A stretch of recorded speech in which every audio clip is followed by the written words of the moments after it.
मित्रों, आज की इस पत्रकार वार्ता में आप सबका स्वागत है।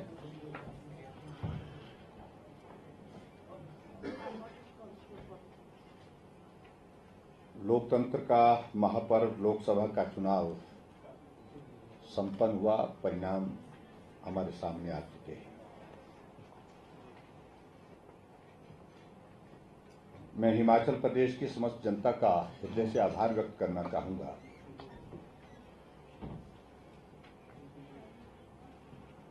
कि देवभूमि हिमाचल प्रदेश की ओर से भारतीय जनता पार्टी को और विशेष तौर से हमारे यशस्वी प्रधानमंत्री नरेंद्र मोदी जी को जिस प्रकार का समर्थन, आशीर्वाद मिला है, उसके लिए मैं हिमाचल प्रदेश के सभी मतदाताओं का हृदय से आभार व्यक्त करता हूं। मुझे इस बात की प्रसन्नता है कि हिमाचल प्रदेश ने पिछले एक दशक से जो स्नेह आदरणीय प्रधानमंत्री नरेंद्र मोदी जी के प्रति व्यक्त किया है, उसको अभी भी कायम रखा। 2014 के चुनाव में चारों सीटों पर जब कांग्रेस पार्टी की सरकार हिमाचल प्रदेश में थी, वीरभद्र सिंह जी मुख्यमंत्री थे, चारों सीटों पर जीत हासिल की थी। 2019 के चुनाव में जब भारतीय जनता पार्टी की सरकार हिमाचल प्रदेश में थी, उस वक्त हिमाचल प्रदेश में रिकॉर्ड जीत आज तक के इतिहास की रही है, चारों सीटों पर जीत हासिल की थी। और 2024 के चुनाव में फिर भारतीय जनता पार्टी ने 2014 और 2019 के उस इतिहास को दोहराते हुए बहुत शानदार जीत हासिल की है चारों सीटों पर। मैं चारों जो हमारे भारतीय जनता पार्टी के जो सांसद चुन कर गए हैं, भाई अनुराग ठाकुर जी, भाई सुरेश कश्यप जी, भाई डॉक्टर राजीव भारद्वाज जी, कंगना रनौत जी, उनको बहुत बहुत बधाई भी देता हूं और शुभकामनाएं देता हूं।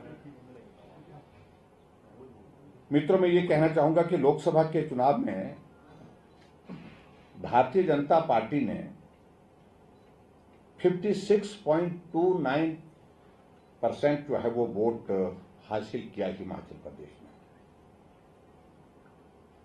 जबकि हिमाचल प्रदेश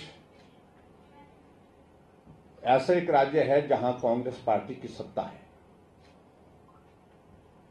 और सत्ता में होने के बावजूद भी कांग्रेस पार्टी को जो वोट मिला है यहां पर 41.57% मिला है। और इस अनुपात को अगर हम देखें तो 14.72% जो है वो कांग्रेस की तुलना में भारतीय जनता पार्टी को ज्यादा वोट शेयर मिला है। अगर मैं वोट के हिसाब से अगर मैं कहूं तो कुल 40,79,000 जो मत पड़े हैं, उसमें से भारतीय जनता पार्टी को 22,97,000 और जबकि कांग्रेस पार्टी को 16,96,000 वोट प्राप्त हुए। आंकड़े आपके पास उपलब्ध हैं, लेकिन मैं थोड़ा दोहराना चाह रहा हूं इन सारी चीजों को। अगर चारों लोकसभा क्षेत्र की अगर हम बात करें, चारों लोकसभा क्षेत्र में जहां कांगड़ा की अगर हम बात करें तो वहां सबसे बड़ी जीत हासिल हुई है। 61% के साथ वोट शेयर के साथ जो है भारतीय जनता पार्टी के हमारे कैंडिडेट डॉक्टर राजीव भारद्वाज वहां जीते हैं, जबकि वहां पर कांग्रेस पार्टी के राष्ट्रीय नेता, केंद्रीय मंत्री रहे और पार्टी के अनेक दायित्वों पर राष्ट्रीय स्तर पर रहने के बावजूद आनंद शर्मा जी बहुत बड़े अंतर से चुनाव हारे हैं। मंडी लोकसभा क्षेत्र जहां जिसके बारे में चर्चा बहुत ज्यादा थी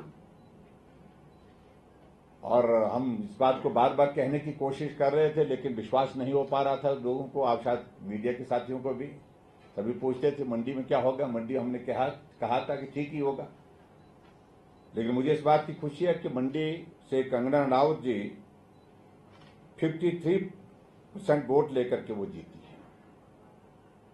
और मैं इस बात को भी कह सकता हूं, अगर हिमाचल प्रदेश में अगर कहीं सबसे ज्यादा कड़ी टक्कर बहुत जिसको बोल सकते हैं कि गंभीर चुनाव अगर हुआ, वो मंडी लोकसभा क्षेत्र का हुआ है। कांग्रेस की ओर से अगर किसी एक सीट पर जो है जहां जान प्राण पूरा लगा दिया उन्हें था, वो मंडी लोकसभा क्षेत्र था। और स्वाभाविक रूप से जहां जो कैंडिडेट कांग्रेस पार्टी के थे,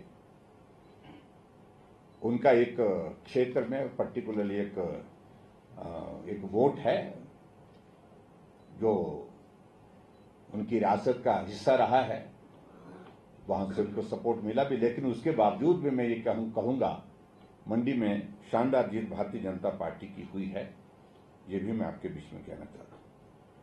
शिमला पार्लियामेंट्री कॉन्स्टिट्यूंसी में हमारा सुरेश कश्यप जी दूसरी बार सांसद बने 54% वोट शेयर के साथ, और हमीरपुर में अनुराग ठाकुर जी बहुत बड़े अंतर के साथ जीते हैं और 58% वोट उनको मिला है, और इस प्रकार से चारों सीटों पर भारतीय जनता पार्टी की जीत हुई है। मुझे इस बात को लेकर के ये जरूर कहना है कि हिमाचल प्रदेश में वर्तमान कांग्रेस पार्टी के सरकार सुखविंदर सिंह सुक्खू जी के नेतृत्व में जो चल रही है, वो जनादेश खो चुकी है। राज्यसभा की सीट हारने पर वो बहुमत विधायकों का खो चुकी थी, लेकिन अब जो है वो जनता जनार्दन के बीच में भी अपना जो है लोकप्रियता और ज्यादा अधिक बुरी तरह से मैं कह सकता हूं वो खो चुकी है। मैं इस बात को याद कराना चाहूंगा कि जब पिछली बार लोकसभा का चुनाव हिमाचल प्रदेश में हुआ था, जब भारतीय जनता पार्टी की सरकार था, मैं मुख्यमंत्री था प्रदेश का, उस वक्त हिमाचल प्रदेश में 69% वोट शेयर मिला था भारतीय जनता पार्टी को, जो पूरे देश भर में सर्वाधिक था। सबसे ज्यादा वोट शेयर मिला था तो हिमाचल प्रदेश में मिला था। और पिछली बार जब 2019 के चुनाव में जब भारतीय जनता पार्टी की हमारी सरकार थी, हमने 68 की 68 सीटों पर हिमाचल प्रदेश में जीत हासिल की थी।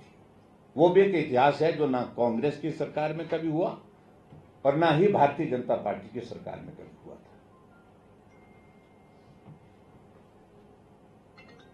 और अब की बार जहां 68 सीटों में अगर हम बात करें तो कांग्रेस हिमाचल प्रदेश में 61 सीटों पर चुनाव हारी है।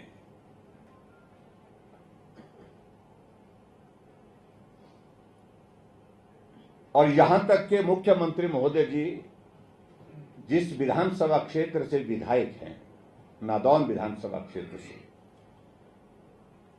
वो अपने ही विधानसभा क्षेत्र में 2143 वोट से चुनाव हारे हैं। भारतीय जनता पार्टी को वहां बढ़त मिली है।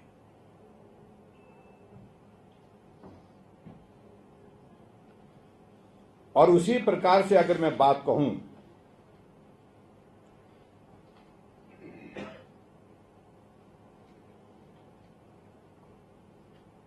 उप मुख्यमंत्री थोड़ी सी बढ़त देने में सफल हुए हैं। अगर हम मंत्रियों का जिक्र करें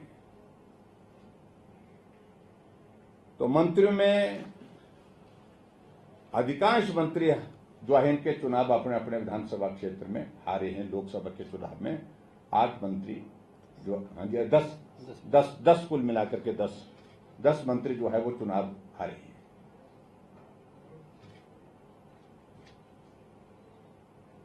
और ये एक जनमत का मैं जिक्र कर रहा हूं, जो पूरे प्रदेश भर में अब ढिंढोरा पीटे जा रहे हैं अपने बहुमत का, अपने लोकप्रियता का। 15 महीने के छोटे से कार्यकाल में लोकप्रियता आसमान से जमीन दोष हो गई है।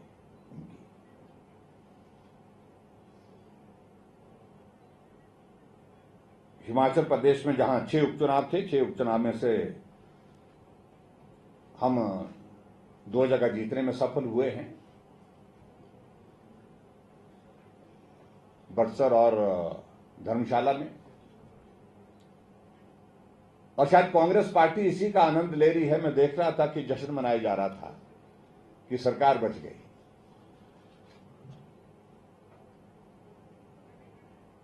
पूरे हिमाचल प्रदेश में आलम यह बना हुआ है कि प्रदेश के काम के, प्रदेश के विकास का विषय तो उनका चिंता का है ही नहीं।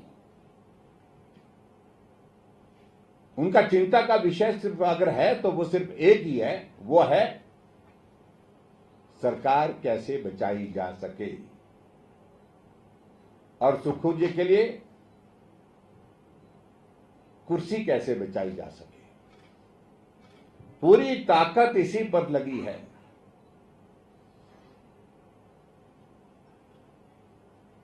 और ये आलम आगे भी आने वाले समय में भी इसी प्रकार से रहेगा। बहुत विचित्र परिस्थिति थी जब 6 उपचुनाव हुए, लेकिन उसके बाद 3 निर्दलीय विधायकों ने अपने त्यागपत्र दे के रखे, लेकिन त्यागपत्र जो है वो स्वीकार नहीं किए गए। अगर स्वीकार किए होते तो चुनाव एक साथ होता। और कांग्रेस पार्टी को यह लग रहा था कि एक साथ चुनाव होगा तो सरकार चले जाएगी, और इसलिए चुनाव उनका त्यागपत्र स्वीकार नहीं किया। और ठीक जब जिस दिन चुनाव का परिणाम आना था उससे एक दिन पहले विधानसभा अध्यक्ष महोदय जी ने त्यागपत्र स्वीकार करने की घोषणा की। अब ये 3 उपचुनाव होंगे जिसका खर्चा अलग से होगा।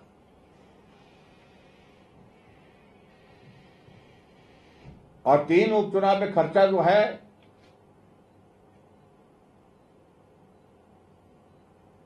लगभग 30 करोड़ से ज्यादा का खर्चा होगा, जो सीधा सीधा जो सरकार के ऊपर जो है वो पड़ेगा। ये बचाया जा सकता था।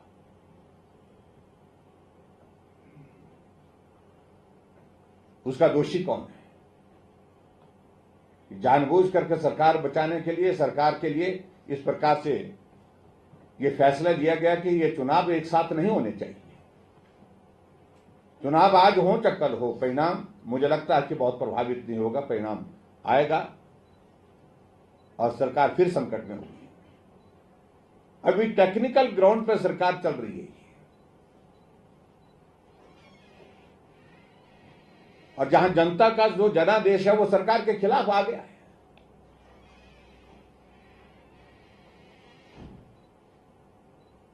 जब 68 में से 61 विधानसभा क्षेत्र में चुनाव हार गए, और इसलिए नैतिकता तो यह बनती है कि मुख्यमंत्री को, इससे पहले मुझे लगता है कि शायद कांग्रेस पार्टी के हाईकमान भी संज्ञान लेगी, मुझे मालूम नहीं लेगी या नहीं लेगी क्या है, लेकिन बातें तो सुनने को आ रही, संज्ञान ले रही है। इससे पहले कि कांग्रेस पार्टी का नेतृत्व कोई और नेतृत्व पर विचार करे, सम्मानजनक स्थिति में मुख्यमंत्री को त्यागपत्र देना चाहिए, क्योंकि वो 88 में से 61 विधानसभा क्षेत्र में चुनाव हार गए।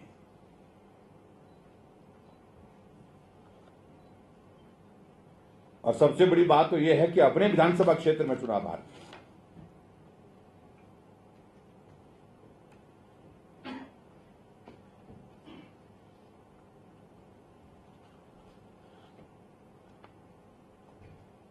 मैं आज की इस पत्रकार वार्ता के माध्यम से ये मैं जरूर कहना चाहूंगा, जिस तरह से चुनाव को प्रभावित करने के लिए हथकंडे अपनाए गए, मैं समझता वो बहुत ही दुर्भाग्यपूर्ण है। 1500 रुपए के फॉर्म भरने की प्रक्रिया को युद्ध स्तर पर शुरू करना, और कांग्रेस के लोग झोले भर भर करके फॉर्म लेकर के महिलाओं को गांव गांव में जाकर के घर घर में फॉर्म भरते रहे। अगर फॉर्म भर ही दिए हैं तो ये 1500 रुपए कब से दिए जाएंगे, इस बात को भी स्पष्ट करे सरकार।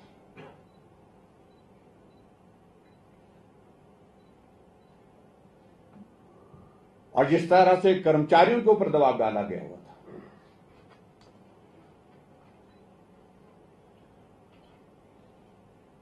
और जिसके चलते मैं इस बात को लेकर के मैं कोई टिप्पणी करना नहीं चाहता हूं, लेकिन पूरे चुनाव को कर्मचारियों के ऊपर इस तरह से दबाव डाल करके प्रभावित करने का प्रयत्न हुआ है, लेकिन फिर भी उसके बावजूद परिणाम आपके सामने आया है।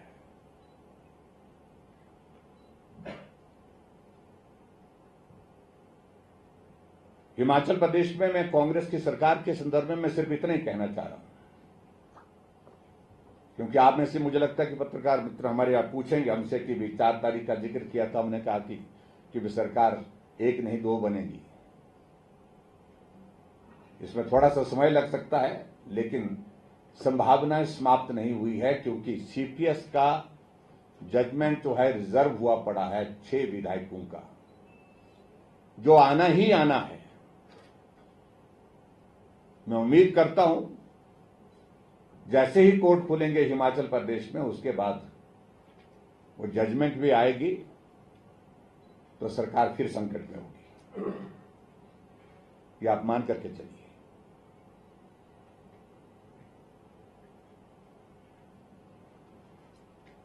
मैं अपने केंद्र के नेतृत्व का, अपने पार्टी के राष्ट्रीय अध्यक्ष आदरणीय जगत प्रकाश नड्डा जी का भी हृदय से आभार व्यक्त करता हूं। कैंपेन में हमने हिमाचल प्रदेश में बहुत बड़ा सहयोग दिया, बहुत सारी सभाओं में उनका आना हुआ। आदरणीय प्रधानमंत्री नरेंद्र मोदी जी का 2 सभाएं हुई, दोनों बहुत सफल हुई, और भारतीय जनता पार्टी की जीत को सुनिश्चित करने के लिए उन दोनों कार्यक्रमों की एक बहुत महत्वपूर्ण भूमिका रही है। उनका हृदय से आभार व्यक्त करता हूं। भाई अमित शाह जी के कार्यक्रमों के माध्यम से बहुत ताकत मिली, नितिन गडकरी जी के और योगी